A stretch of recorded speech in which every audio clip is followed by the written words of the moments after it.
There's a lot of feedback. It is very nice to talk to you. I will talk to you about the regulatory delivery model.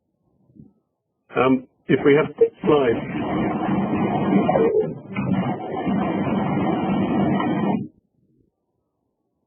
Hello. Is someone controlling the slides? Yes. Okay. Yeah, go on. Can we have the next slide? Yes, thank you. Why do we talk about regulatory delivery? We think this is important because many people talk about regulatory design, and that assumes that whatever system is put in place and designed will work. But we rarely ask the question, does the system actually work? So we ask the question, is regulation delivered? We could use other language, but delivery is the word that we've selected. We say, is regulation delivered? To ask the question, does the system work? This question arose because of a number of drivers for change, which are illustrated here. We wanted to improve the impact of regulation. Obviously, the essential point about regulation is to use protection, to improve protection, to avoid problems, to reduce the number of problems that there are. We also want to use regulation not as a repressive force on business or what is regulated, but in order to promote prosperity. And of course, overall, we also want to improve efficiency in use of the state's resources, but also in the resources of those who are regulated. So, next slide, please. The regulatory delivery model, or RDM, was developed by some very clever people in the UK Department for Business, Energy and Industrial Strategy, led by their director, Graham Russell. And they have written the details of the model in this book, which is available, which Graham and I co-edited last year. The model has been discussed with many governments around the world, as well as regulators in UK, but it's the result of wide-ranging discussions. It does not set out answers, it basically asks questions. So under each of the 6 elements within the model, and we do not have time to go through those in this presentation, there are a sequence of lines of inquiry, which are questions, which I suggest if you're interested, please do go to the book, or we have a list of the lines of inquiry, and ask questions about how your system answers those questions. So this model does not set out, for example, how regulators in the what the answers to those questions are in the UK or any other state. It sets out a framework and then leaves the questions to you. So 2 broad groupings of 3 questions each in the model. These are prerequisites and practices. The prerequisites try and build the right conditions for the regulator, and then the practices are about how regulation is practiced and doing the right things. So I'll go through quickly the broad elements. Some of these will move over quickly. So next slide, please. We'll deal, therefore, with the prerequisites to start off with. And next slide. The first prerequisite, there are 3 prerequisites to build effective regulation. These are a governance framework, accountability mechanisms, and culture. So let's look at these quickly in turn. Next slide. On governance framework, the elements of this are what are the purposes of the agency? What is its basic purpose? What is it there to protect? What is it there to do? What is it there to achieve? What structures, such as its decision-making capability and processes, are in place? Has it got the right structures? what is the wider regulatory landscape with other bodies, other responsibilities, and collaboration with other agencies that will be necessary so that it can achieve its purpose? And then what powers and responsibilities does it have? As I say, there are a lot of subsidiary questions, but we haven't got time for those, but those are the broad elements. So if we look at the next slide,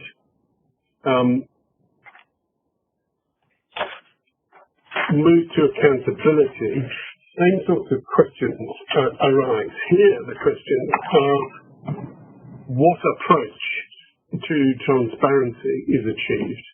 You can't be accountable for what you do unless people have information about what you do.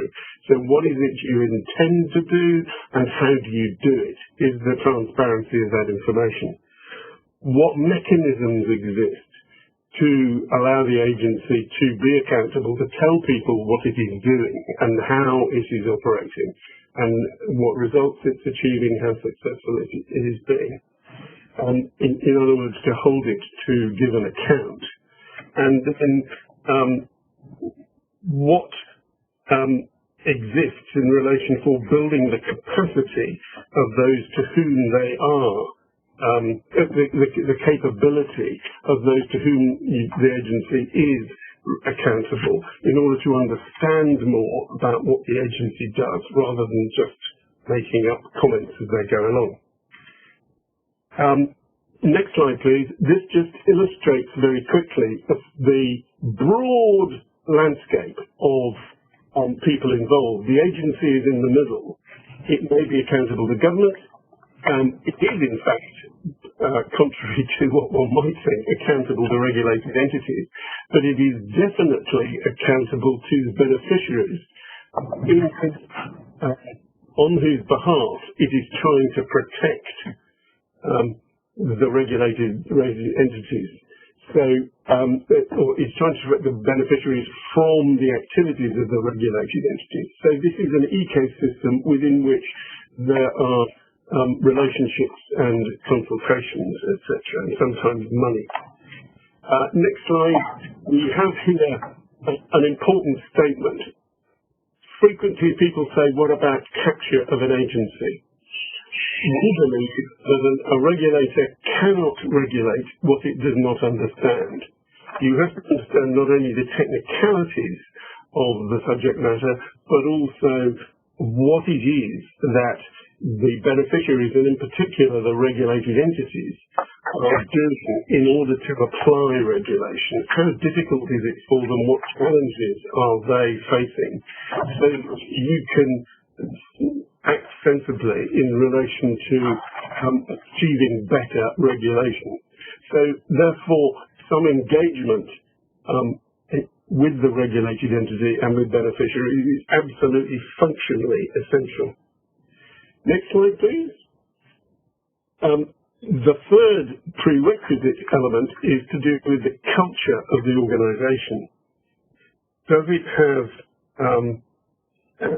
an approach within which the nature of the leadership is driving the right way, that understands what it is trying to achieve, and it has high morale, and everyone is properly developed with the right expertise and understanding?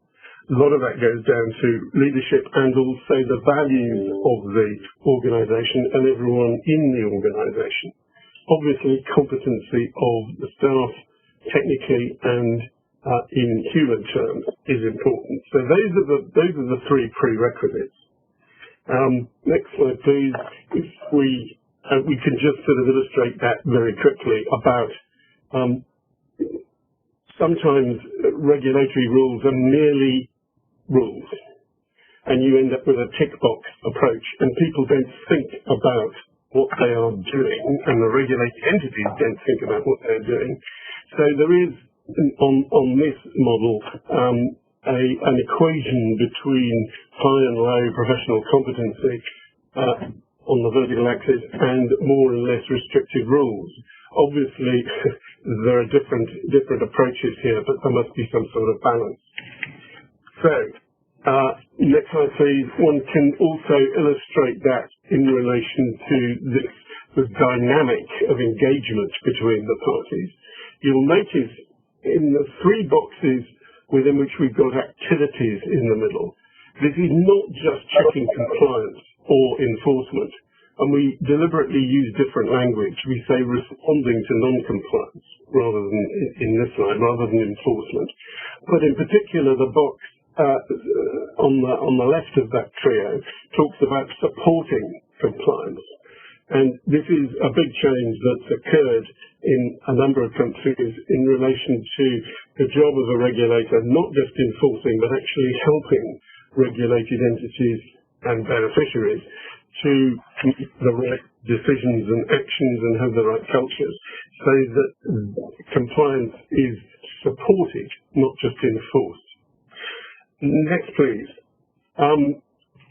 We now move on to the three elements of practices, how the regulator does things on a day-to-day basis.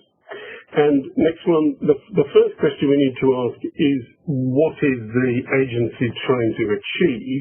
These are the three elements of the model at this point, the three practices: outcome measurement, a risk-based prioritization, and intervention choices. I'll go through those quickly.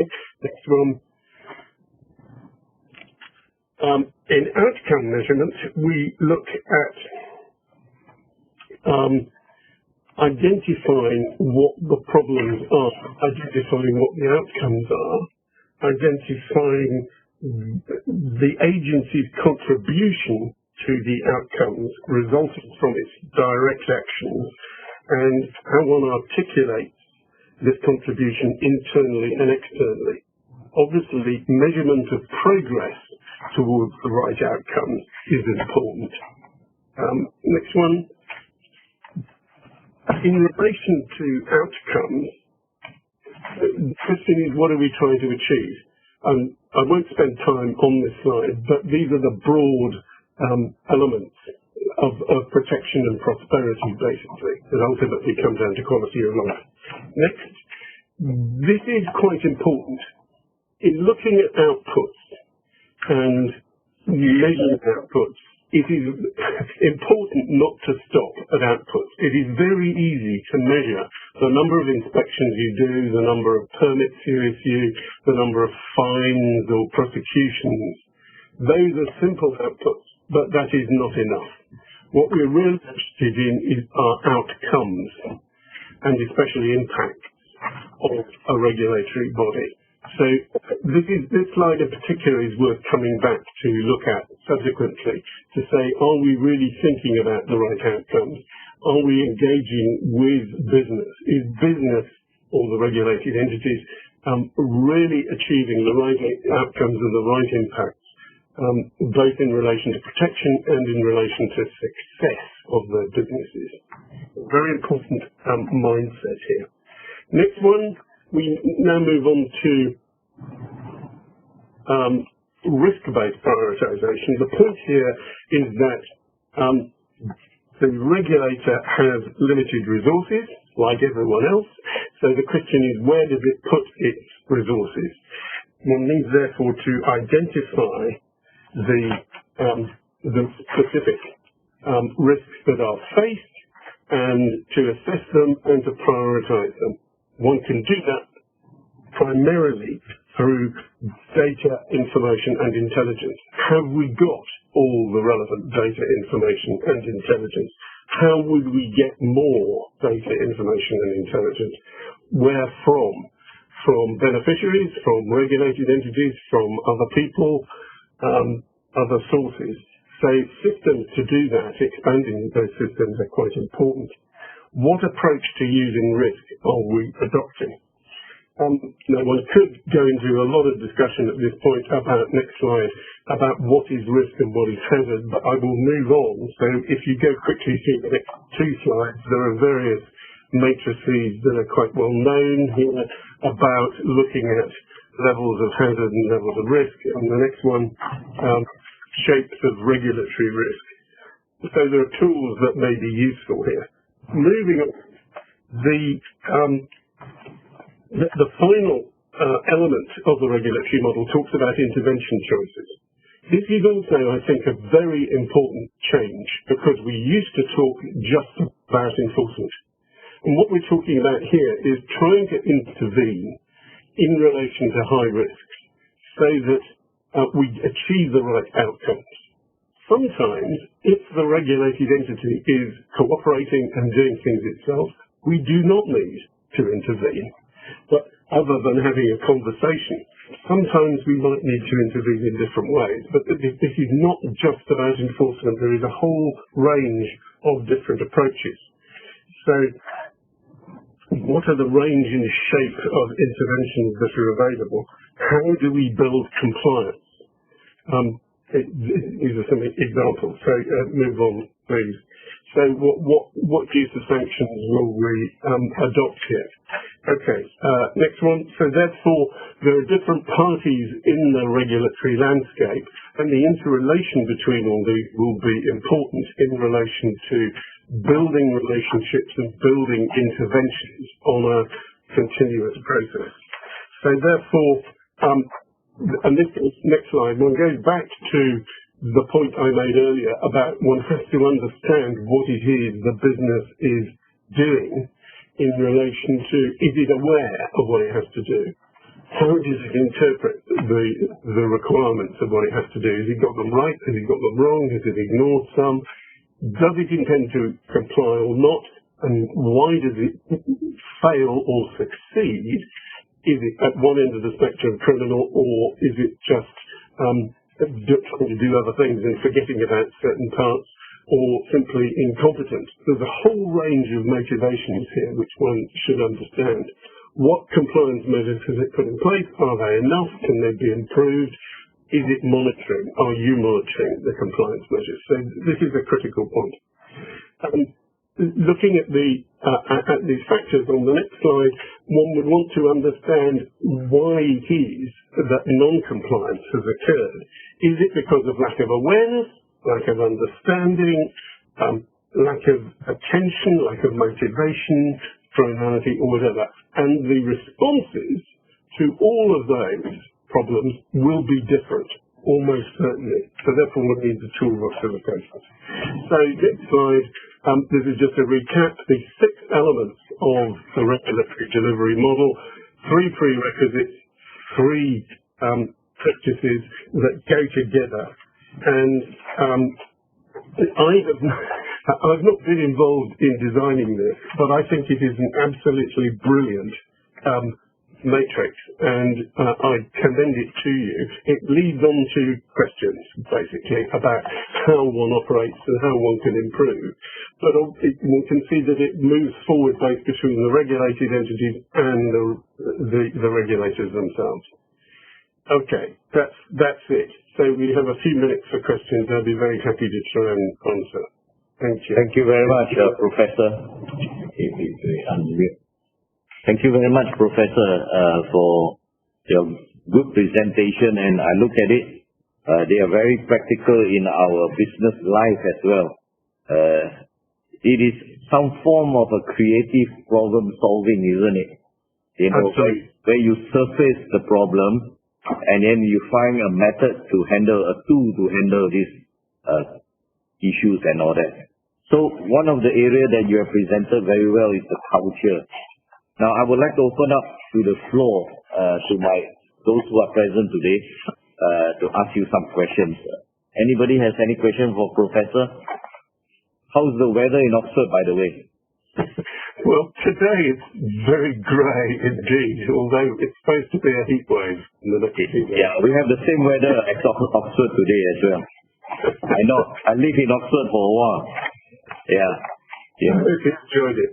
Yeah, I do think the point you just made is very important. This presentation is actually aimed at regulatory entities, but actually exactly the same presentation could be presented in relation to, say, business organizations, about how you work internally, how you operate compliance systems, and as you've highlighted, what's the culture of the organization? Because I think the culture is absolutely critical to getting things right and being successful. Yeah.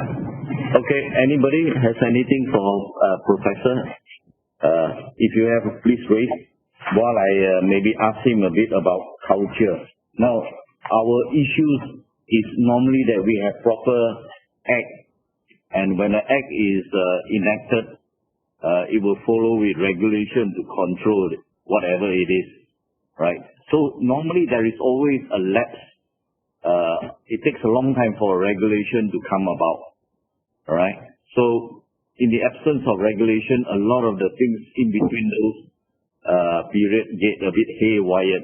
So sometimes it goes into different gray area.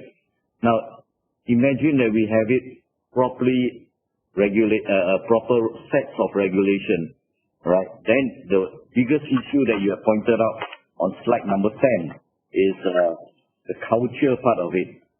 Now, people come and go unless this regulation and this government framework and the accountability are built as one institutionalized program. Otherwise, the leader that comes in, right, will have his way of taking this issue differently. So this is sometimes our challenge, especially with government regulation. You know, it can flip-flop even though it is written there black and white sometimes. Yes. Yeah.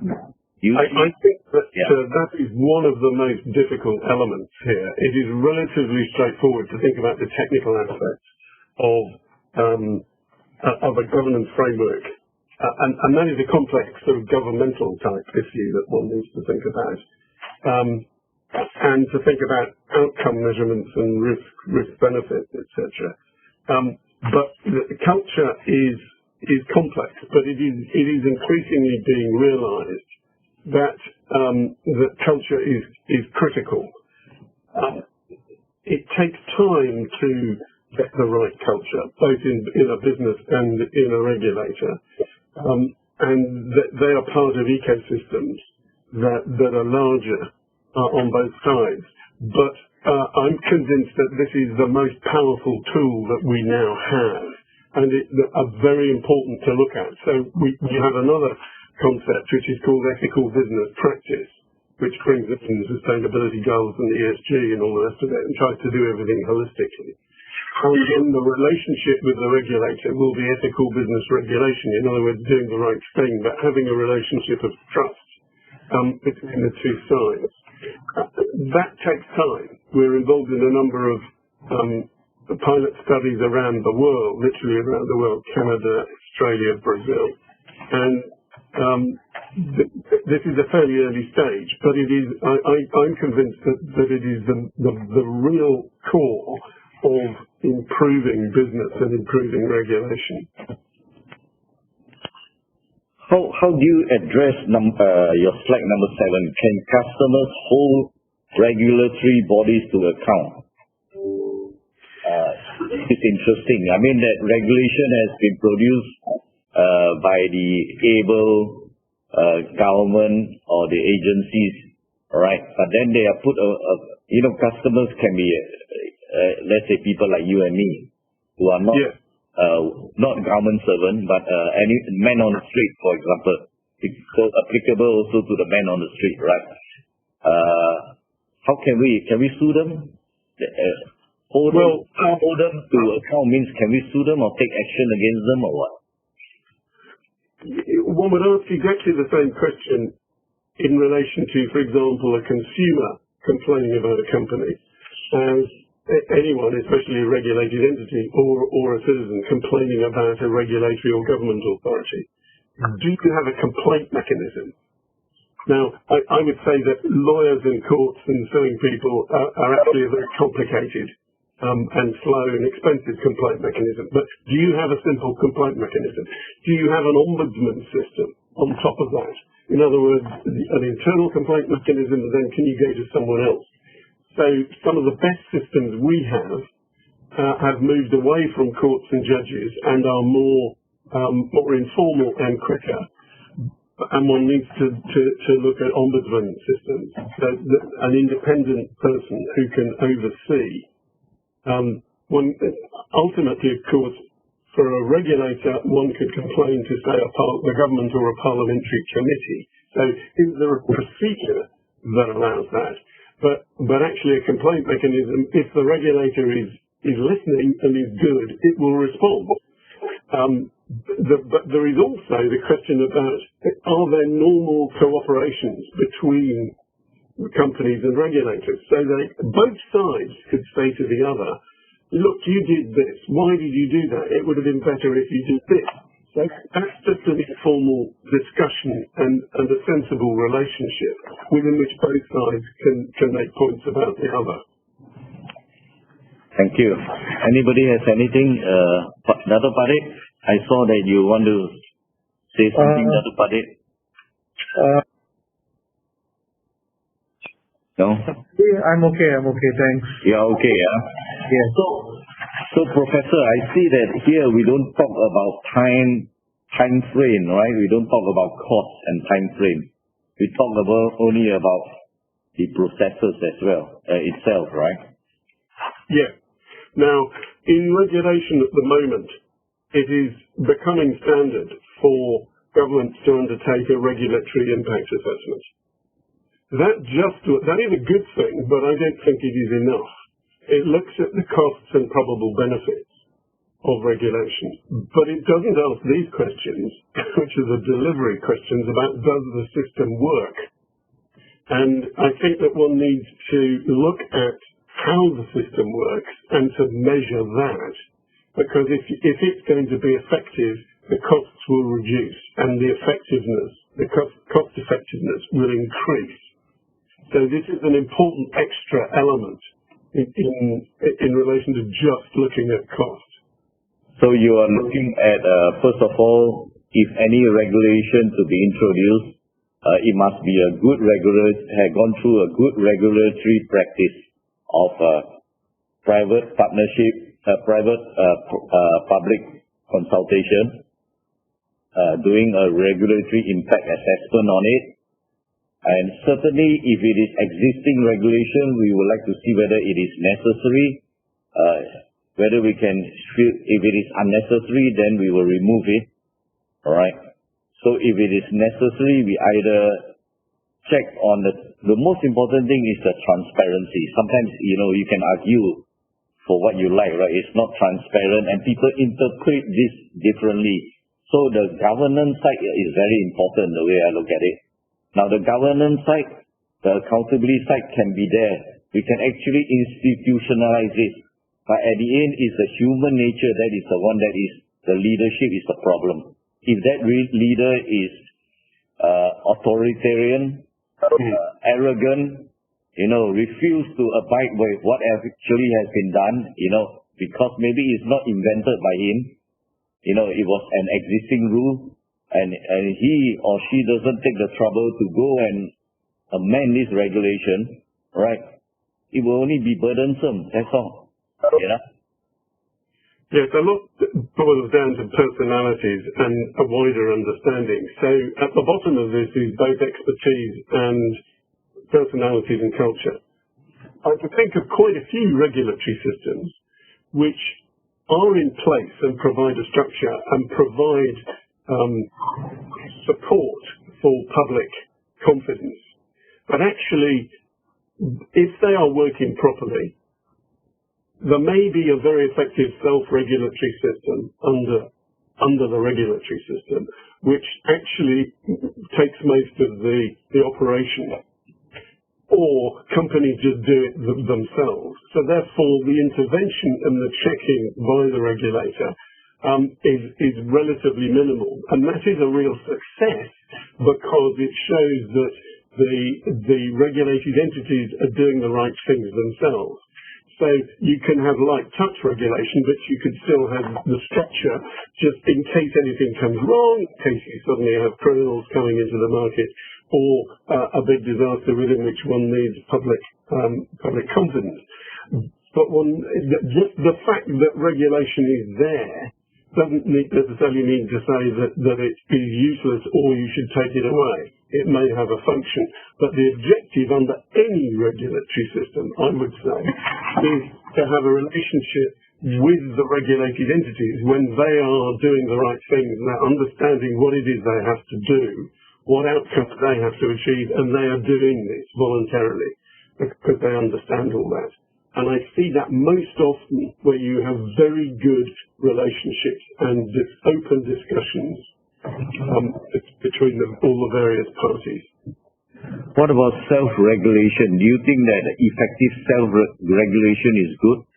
Because we are always having the authority to regulate us. Well, why can't the private, like we self-regulate ourselves and then make it that there is a deterrent there? Should there be also deterrent in the sense of being punitive if we really do not follow the regulation properly? Yes, it depends on the situation. So there are situations within which no regulation or self-regulatory structures, for example, through trade associations and accreditation systems, work very well. But usually, my observation would be that co-regulatory systems are the ones that are best. For example, you can have a regulatory structure, but below you have a self-regulatory element that operates in the way I was talking about just now. I think one of our go on. Sorry, he was on he unmuted his phone, his microphone. So anyway, anybody has anything else for Professor Dr. Christopher? Anybody has anything else? If it's not, I would like to thank Professor for having spent time with us and also such an early morning that you have with us to present your paper. I think if there is any next step and all that, the Secretariat here will be in touch with you for sharing your paper with us today. Thank you very much. Thank you very much. Have a good day in Oxford. Thank you. Thank you. It's been a pleasure. Stay safe, yeah. Yeah, and you. Thank you. Yeah.